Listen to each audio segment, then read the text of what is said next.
पंचक येथील सद्गुरू नगरात दत्त जयंती सोहळा सुरू आहे। त्यानिमित्त परिसरातून पालखी मिरवणूक निघाली।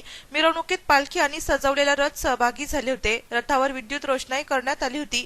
अग्रभागी बँड पथक होते। सजवलेले उंट, घोडे तसेच शिवाजी महाराज आणि मावळ्यांची वेशभूषा केलेले पथक लक्ष वेधून घेत आतिषबाजी केली जात होती। मिरवणुकीत आमदार बाळासाहेब सानप, व्यापारी बँकेचे संचालक दत्ता गायकवाड, नाशिक रोड पोलीस स्टेशनचे वरिष्ठ पोलीस निरीक्षक पंढरीनाथ ढोकणे, निवृत्ती अरिंगळे, मनसे नेते राहुल ढिकले, सुभाष किया, अण्णा लवटे, संतोष पिल्ले, सुनील अडके, नगरसेवक विशाल संगमनेरे, बाजीराव भागवत, शरद मोरे, संतोष कांबळे, बाबूराव आव्हाड आणि असंख्य दत्तभक्त प्रभाकर भोजने आणि सागर भोजने यांच्या आयोजनाखाली निघालेल्या मिरवणुकीत सहभागी झाले होते।